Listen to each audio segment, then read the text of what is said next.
Now I'm pleased to hand the floor over to Paul Thomas, the conference series chair, who will speak to us directly from Melbourne. So I'll begin, and I wish, of course, to acknowledge the Wurundjeri people, as the traditional custodians of the land on which I stand. I pay my respects to the elders past and present. And I want to try and echo some of the comments that have been made so far, quite aptly, in relationship to what I want to try and discuss. And so to begin with, I have a short clip for you to see, which is currently called Ant-Man and the Wasp, which is a current movie with quantum mania, because I want to demonstrate a kind of vision of a liminal space between the quantum world and the classical world in which we live. And I hope that some of this makes just an opening statement, and so I'll talk you through it. Michael Douglas, who is in this little spaceship, has been reduced down to a cellular world, a little bit like the Fantastic Voyage or Journey. I can't remember the name of it now. So, warning, approaching quantum void. So here's and you can see him going into, and then there's the void. So this is the liminal space I'm talking about between quantum and classical world. And as you can see now, this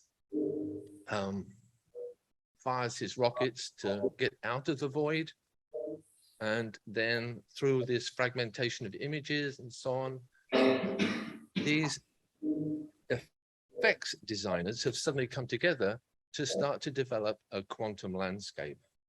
So they're trying to make the invisible world of quantum visible.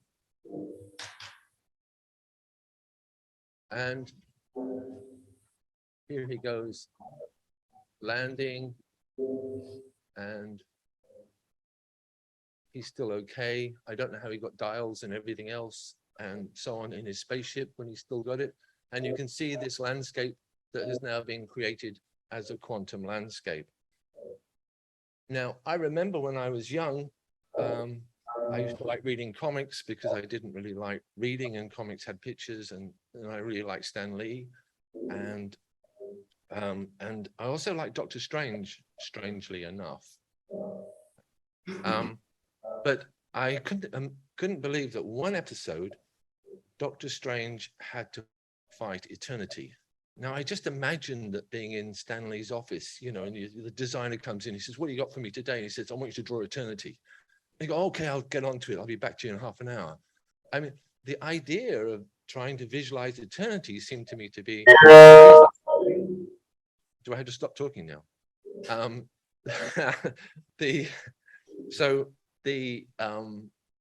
what I want to talk about as well is, being that this is 7th edition of the conference, I want to just give a little very short kind of explanation about why we're where we are in Kyrgyzstan now, and why we're the nomadic image.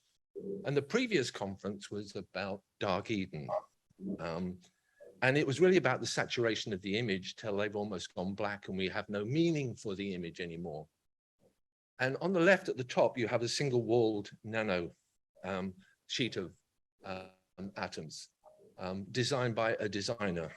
Again, so it's not really a single wall of atoms, it's a design of what a single wall of atoms looks like.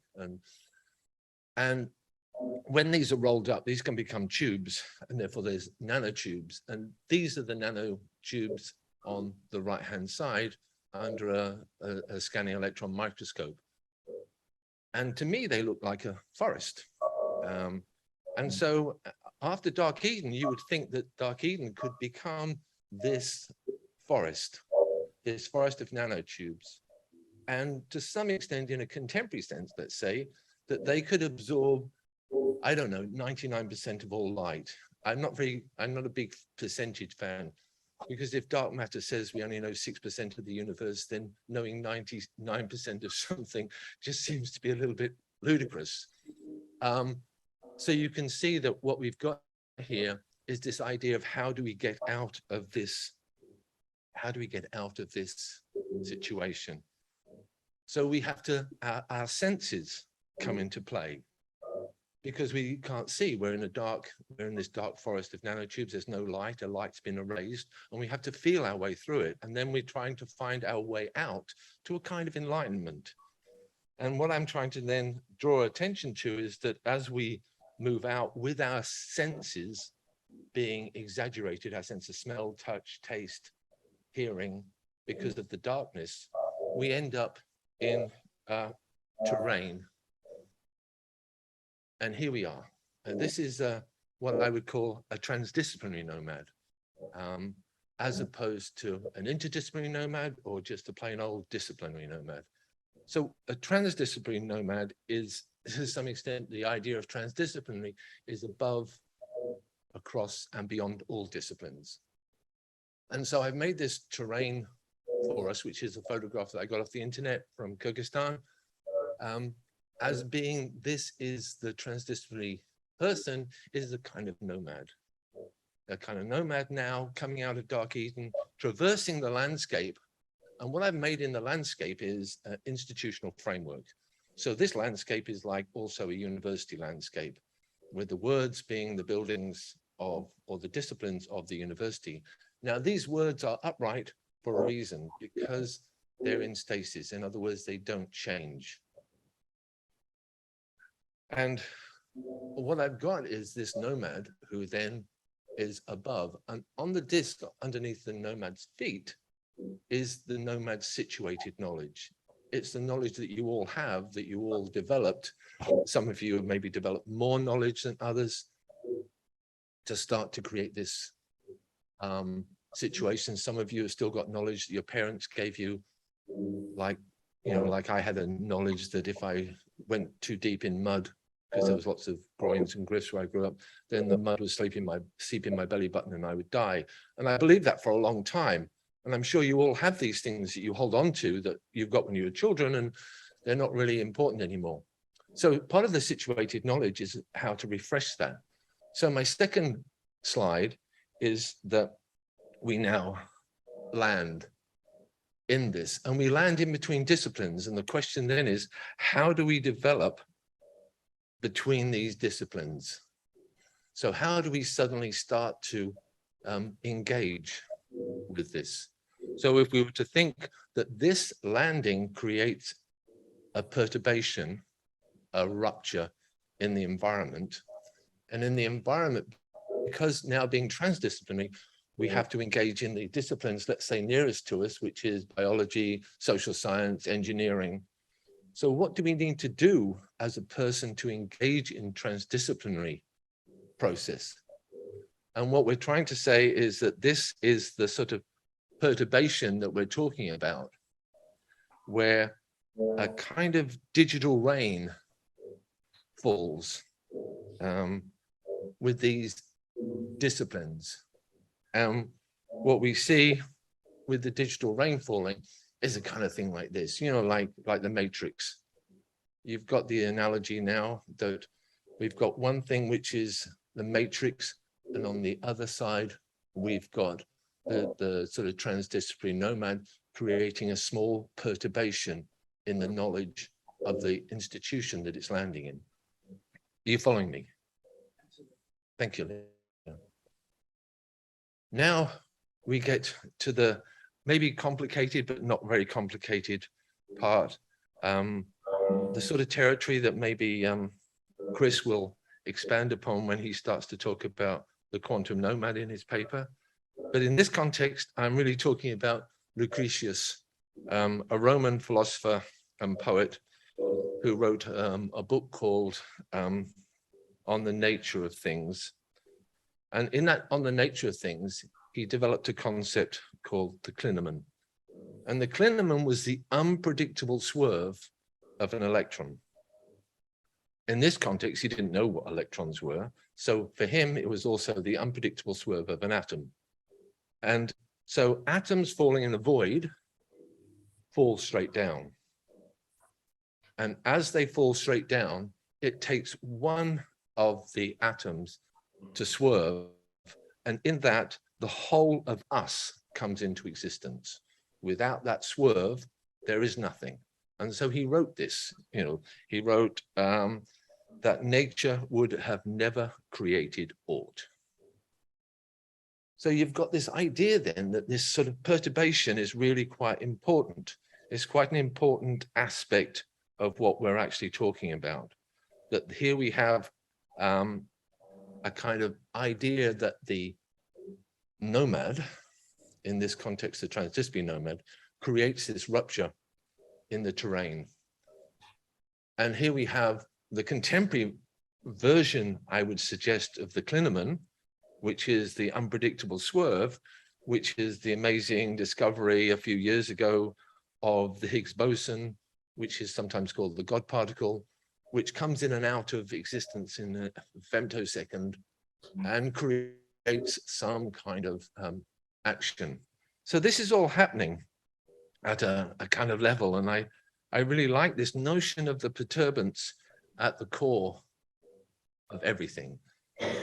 So chance becomes, uncertainty becomes so much more important in our lives. And I want to show you my quintessential transdisciplinary nomad, just to give you an idea about what a quintessential transdisciplinary nomad looks like. And this is the person. So I think Stellark is a kind of quintessential transdisciplinary nomad, and I hear the people shouting now, no, no, and I shout back, yes, yes. Here we have Stellark's performance in Pika in 2016, and the reason that I'm suggesting this is because it deals with a number of facets of a disembodied person, but the rupture is within the terrain. So if you take the analogy of the transdisciplinary nomad being in the center of this, and around that center is a distributed set of understandings, you'll start to see hopefully where I'm coming from. So here we have him on his, there's a bicycle there, which is a video that's going into a head-mounted display of somebody cycling around and being in London. And then on his hearing is coming from New York, and his robotic arm is being moved partly by the screen of the visitors that come to the exhibition and partly by people online, so that he can actually move his body and while he's being driven by these three different things. And this was a 5-day, was for 5 days and 6 hours a day, internet-enabled performance that he did in Pika. Quite the most isolated city in the world. So that makes it even more interesting when you start to think of a disembodied network body. And so I'm throwing that in to try and give an example of somebody who brings into question these type of things. And so now we've got the perturbation, we've got the idea of the nomadic perturbation, the idea of trying to put those elements together. And we've also got the idea of how do we create a visual understanding of the world. How do we describe things that are undescribable? So we go on to the next. So now we're going to try and talk about making the invisible visible. So I see nomadism as a vehicle for discussing this, as a vehicle for discussing how we make the invisible visible. And I'll try and explain that via the utilization of a drawing that I did in 2014. So, and this drawing is trying to visualize the spin of an electron.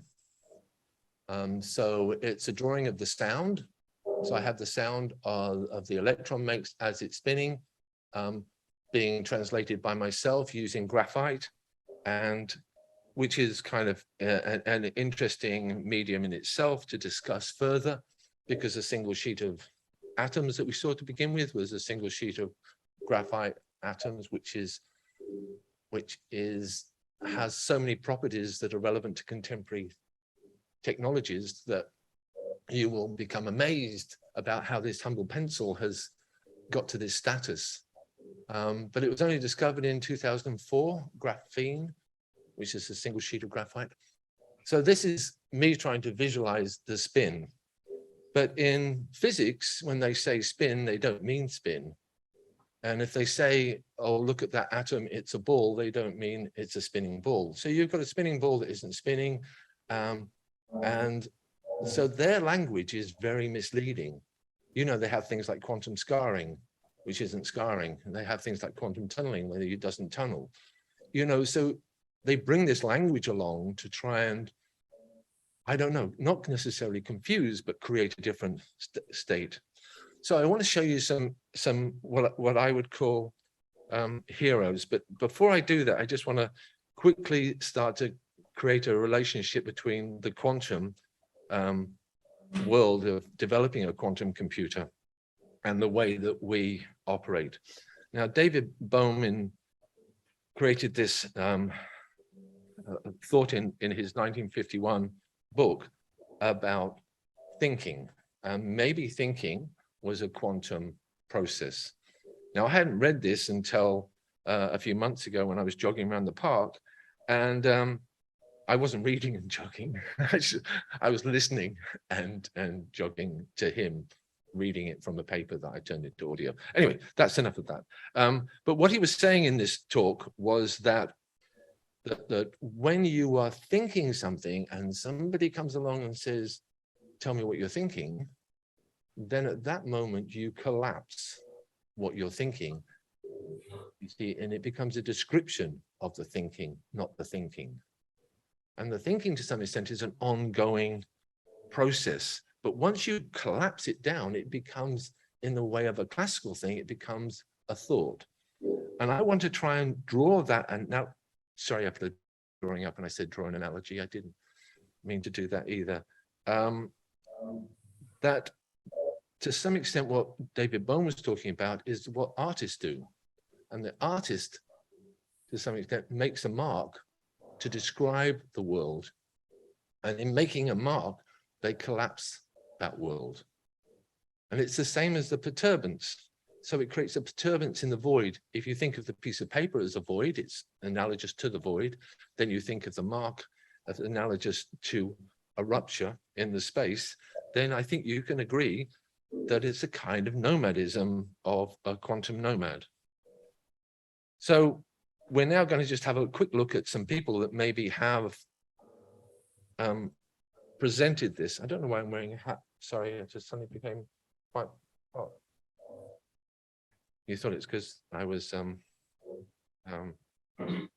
yeah, automatically recognized as a hat. So what we've got here is a painting by, which most of you might know by, no, you haven't got that painting. Wait a minute. Wait a minute. I'm going to press the right thing, the left thing. Wow, it looks even better, bigger than it does on my screen.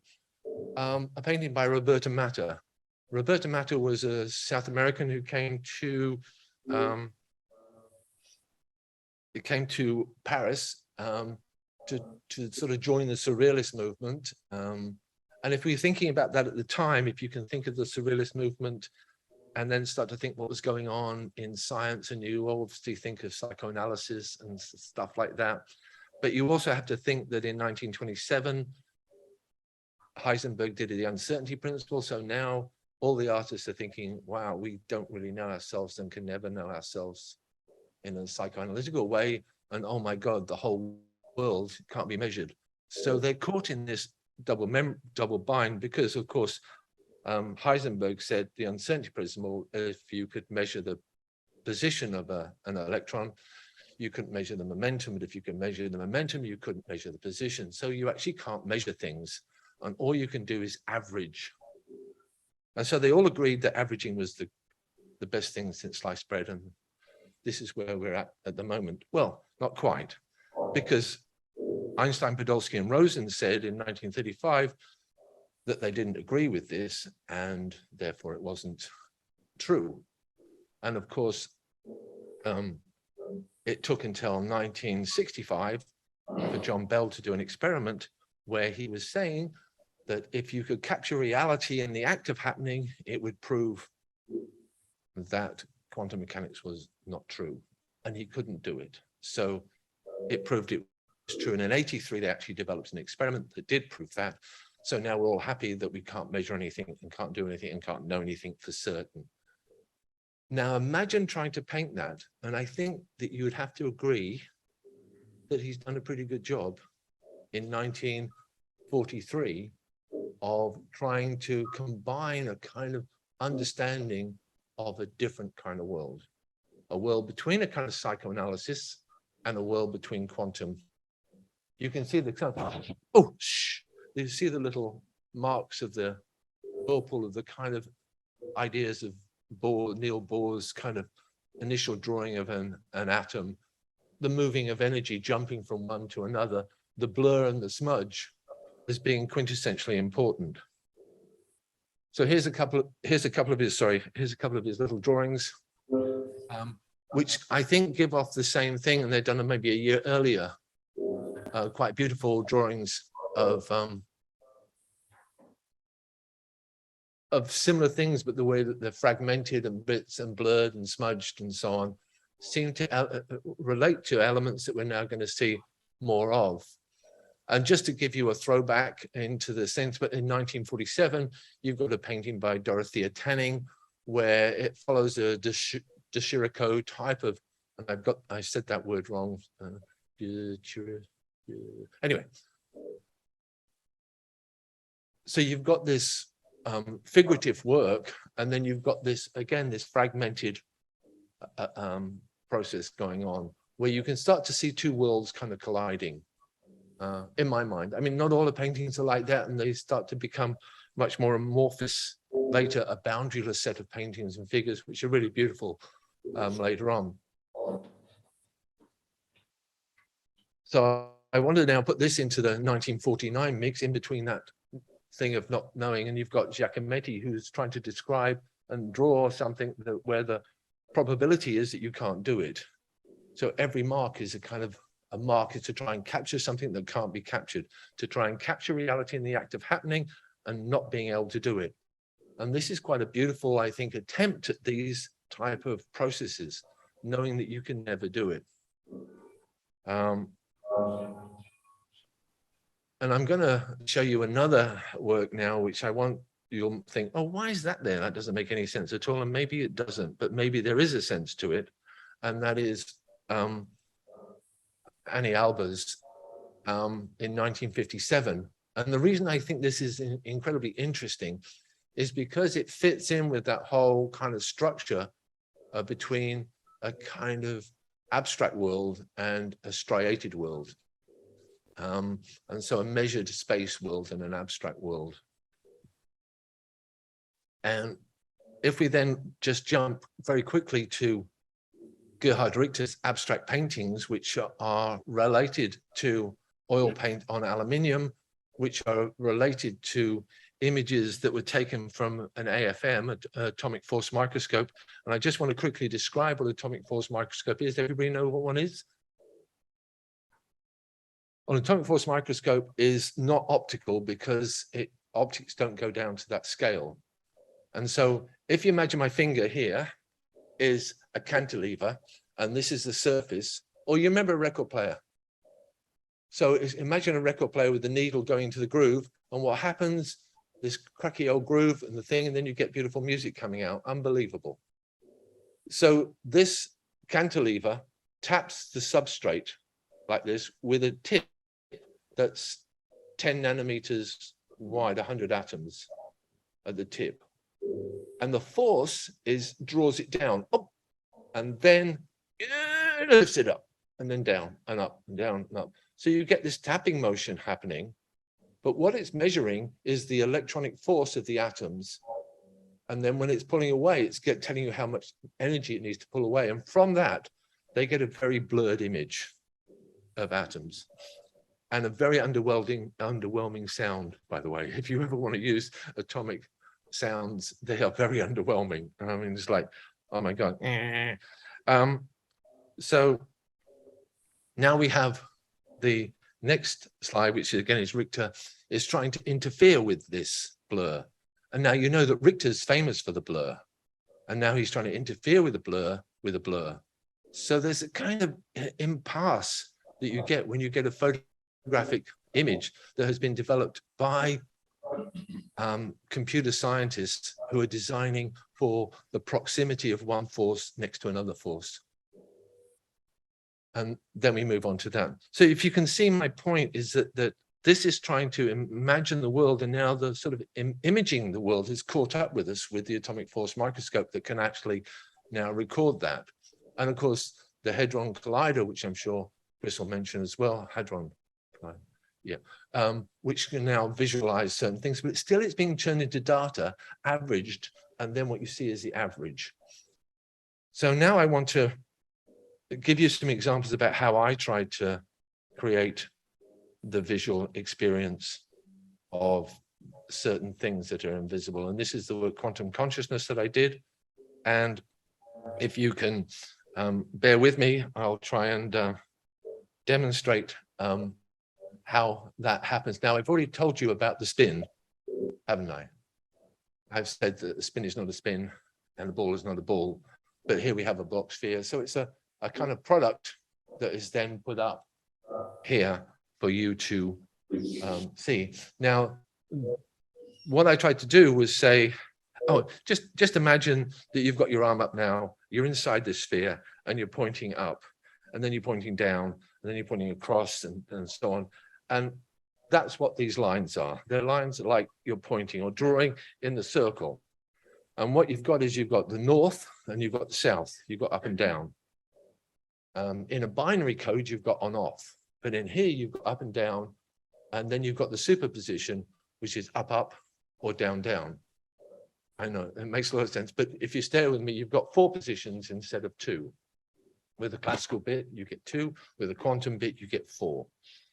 And when they're entangled, these starts to build at a rate. So this is the phosphorus electron. And this is me.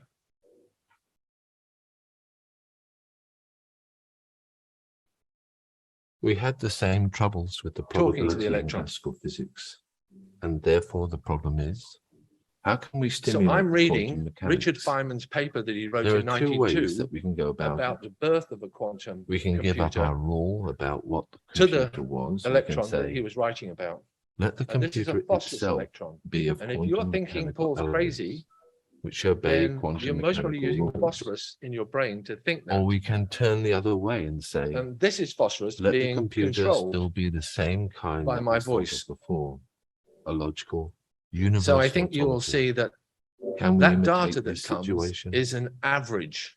So it starts to say it's either up or down, and average. They do it, the experiment Our only 200 hope times, 200 microwave is that signals, we're 5 going to milliseconds simulate each, probabilities. and then they average that data to That one we're going number, to have our either computer above do or below. things with the same probability as we So the observe whole in world nature, at a quantum level, to some extent, is as an averaging. calculated by Um, the quantum and what he mechanical said system. in this is about developing Can the you computer. He make says, this because so nature automatic isn't classical, damn or it, something he says. imitate And the if you same want to make probability a as simulation of nature? nature, you'd better Well, make I'm it going to quantum suppose mechanical. that quantum mechanics is correct. And that he said that or at in least 1982, discretize and space and good on time him for is saying it. correct, and see if I can do it. So this is how it became visualized working with Kevin Raxworthy. I tried to create an idea that we could create a thinking qubit. So when it's firing in this up and down superposition between on and off, up and down, down, up, up, up, then it fires in a space. And in a minute, this video will show you. So that's how the work looks if you were looking at it and you'd hear that sound. You would see that it can be, can you see that now? It's spun around. So it's 3-dimensional. And these images are firing in this 3-dimensional space to try and simulate that kind of process of thinking. And so it's images being fragmented and then put together. So in some ways, it's not totally different to the movie. So obviously people are thinking about fragmentation, but it's not giving you the bumpy jitters that sometimes come with this description. So that's the work. And then I wanted you to be inside it. So I made it for a dome. So it's like you were half inside the ball. And you could then see it as a dome experience. And this is the sound that I actually tweaked a little bit to try and make it not sound so.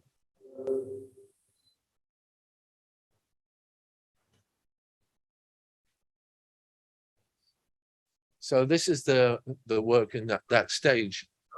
I've got a. So I'm trying to make that work that's, as I said, invisible. I'm trying to make it visible, and for the reasons that we need to start to comprehend what the scientists are doing and telling us, and we need to find different ways of doing it. And I just want to show you the quantum consciousness, the quantum chaos work, to try and explain that a little bit. And these things are very hard to explain. Like, they don't make necessarily a lot of sense. And I realize that it's pushing everybody to try and comprehend this. But this is not an artwork, by the way. This is ink dropped into water. Just want to make the differentiation here between. Oh my God, Paul, that's beautiful. I wish that was an artwork. Who said that? So what's happening here is ink is going into water and it's bifurcating and it's getting smaller and smaller and smaller and smaller. And then when it gets so small, it becomes submolecular. And then it hits Heisenberg, because Heisenberg says you can't go any further with your chaos, your fragmentation, your bifurcation. You have to obey quantum rules. And so I was seeing this as a very clear space between the two. And so if you take the spinning top, which was they use as the analogy for the, remember the ball that isn't a ball that spins, that doesn't spin. And so they use the spinning top. So I got a spinning top that my wife had painted for one of the children one time ago. And what it's trying to demonstrate is that it starts to fall into a kind of orbit that's not exactly correct. And it starts to fall into chaos, you know, at the end when it goes and runs around. So now we look at an image in Nature magazine, and we start to see that the blue is the chaos.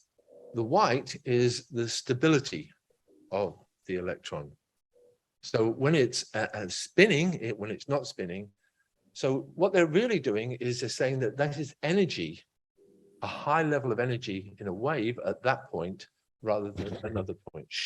And so you start to see these things as little islands that are stable, and then the sea is a kind of chaos. And then you start to think of the smooth space again of the sea and the striated space of.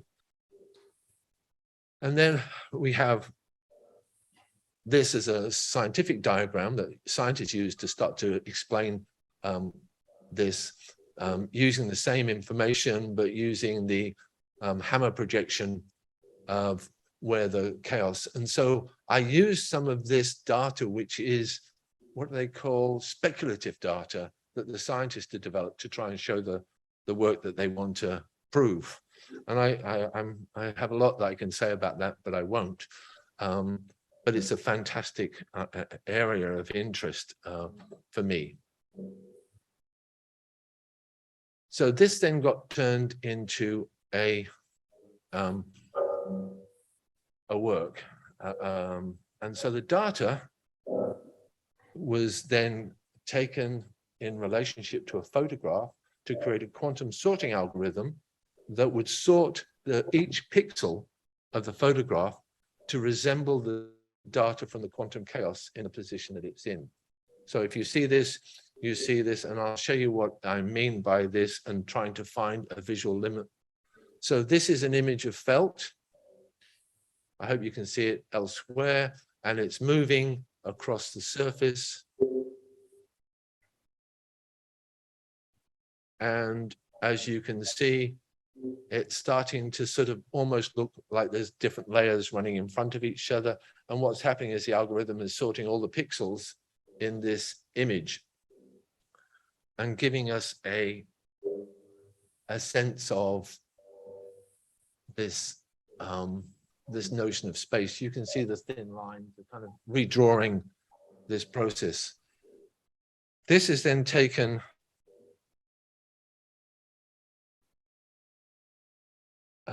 and so this is like a still of 3 shots. So one, it's in its standard piece of felt on the left. So this like felt fibers. Now we know that felt fibers are interesting, partly because who wrote about felt fibers? This is a test. This is a test. Deleuze and Guattari. So they wrote about felt because of its beautiful properties and the fact that it wasn't striated and it could be boundaryless because it could keep on going on. It didn't have edges and so on, like weaving that's a structured, which goes back to Annie Albers and stuff like that.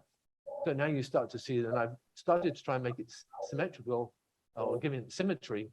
And what happens in the, obviously within the data, that they're looking for a kind of symmetry because they've got the entangled electrons running a kind of symmetry when one's up, one's down.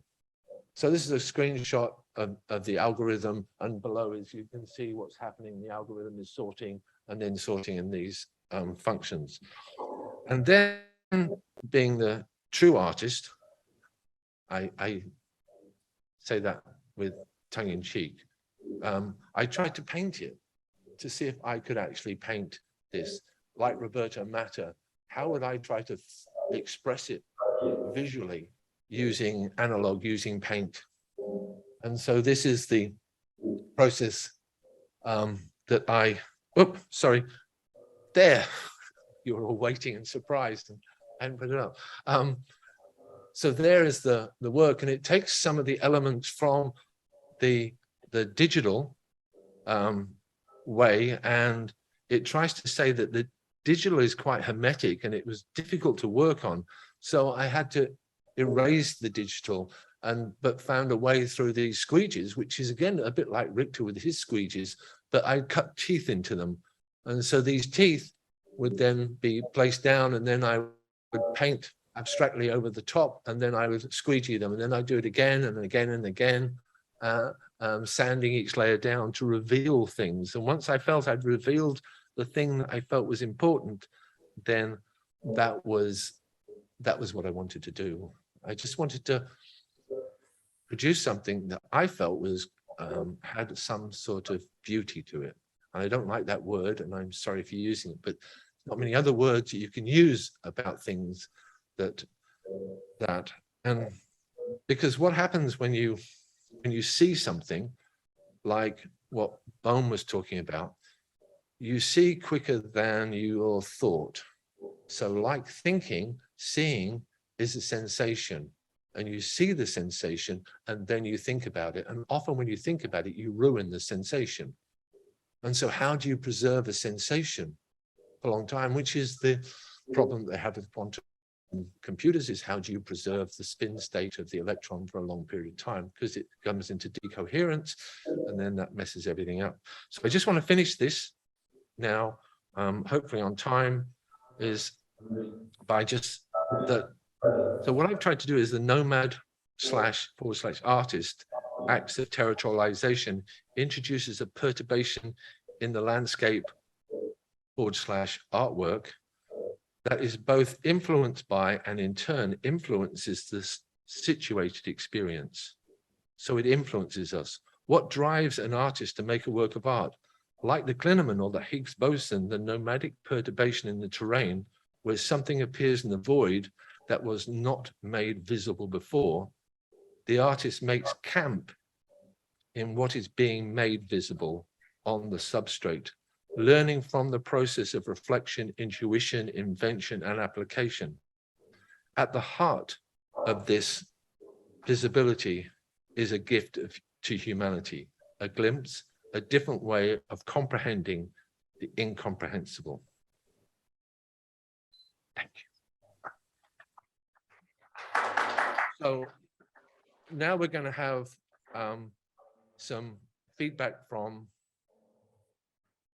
Naren, if Michael is there.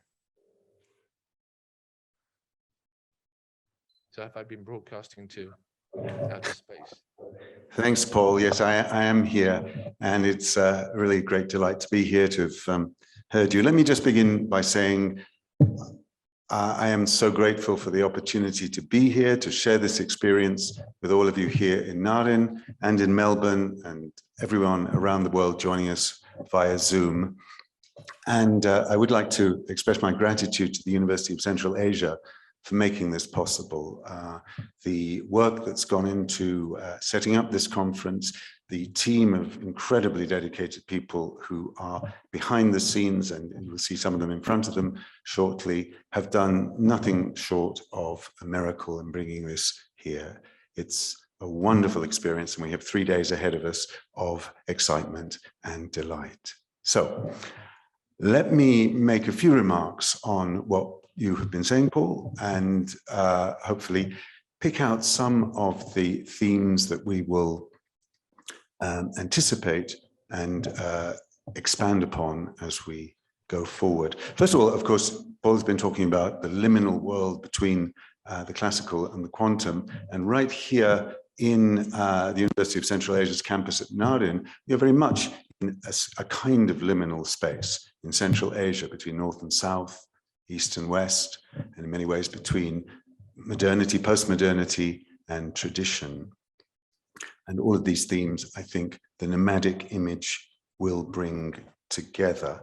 There are many aspects of Paul's keynote that resonate with me, but I'm just going to focus on one element, and that is his appeal to render the invisible visible, the quest that both physicists and artists in different ways attempt to do.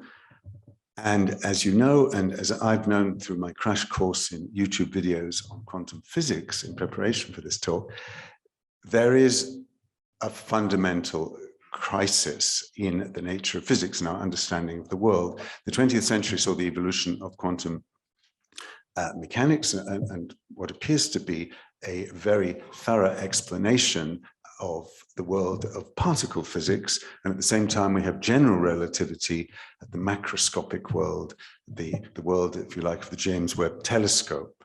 And yet the two are somehow incompatible. Something is missing. What that something is, nobody is quite clear. Can it be resolved by string theory, by M theory, or by some other approach to the theory of everything?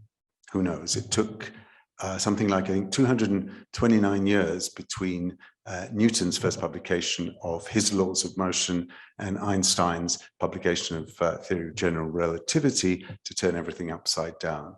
We've been 105 years, I think, since the publication of Einstein's.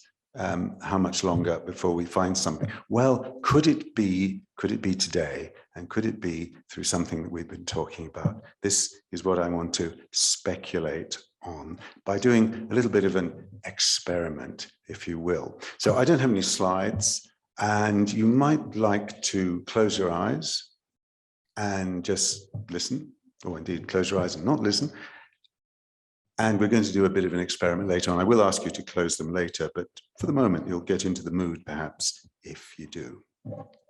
So we've been looking at a number of artworks, not least Paul's, which attempt to make sense of, to interrogate, to connect with the quantum world, and to understand our space within it, and this liminal space, this kind of incomprehensible space, this mystery that we all inhabit.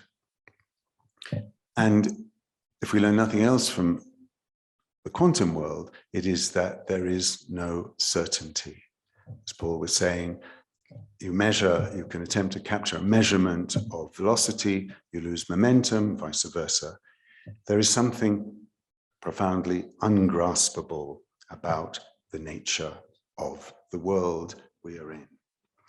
There is an irreducible mystery, an essential uncertainty that we must live with. And in Paul's work and those of the other artists we've looked at, it becomes an analog so much for the artist's act of mark making. Now, some of you were with us a few days ago in Bishkek the capital here of Kyrgyzstan, where Paul appeared, also via Zoom at Olola House, to perform a series of experiments in mark making with a group of our students here from University of Central Asia and others from Aalto University.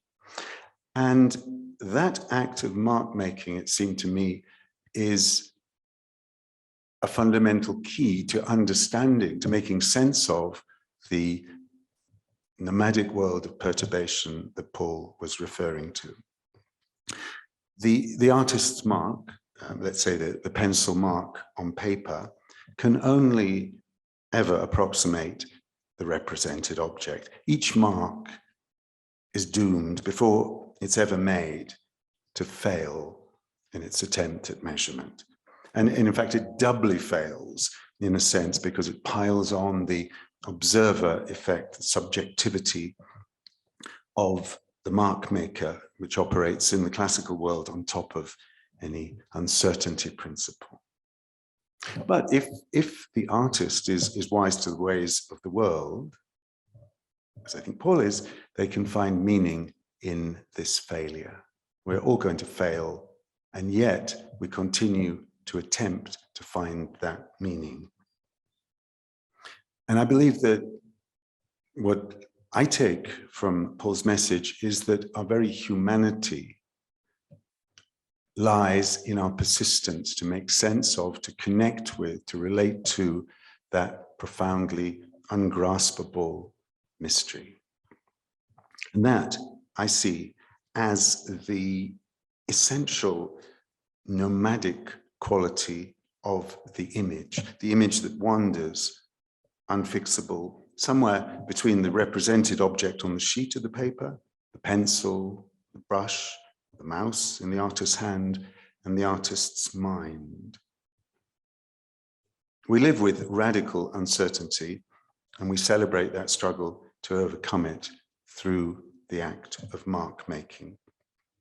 And I think this is where Paul's work offers a key to move beyond that uncertainty and perhaps to find, if not a theory of everything, a strategy for everything. Because art itself, for millennia, has had as its primary function the task of connecting with that mystery, of making sense of it, of guiding us, celebrating it.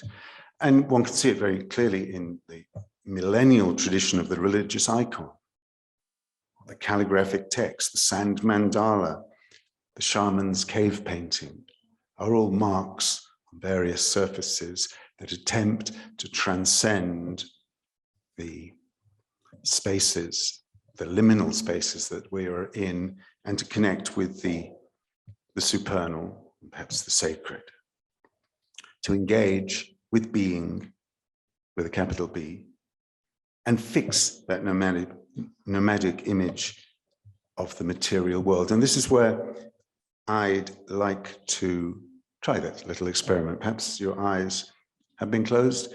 Try to close them now, just for a moment, if you will. Allow yourself to relax. Take a breath in wherever you are, whatever part of the day you're in, whatever busyness has been.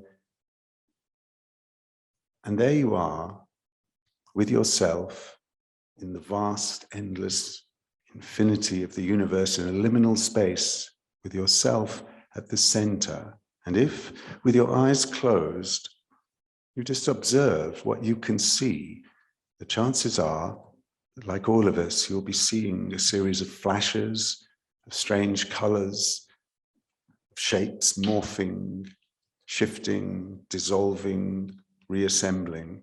What you're seeing are phosphenes.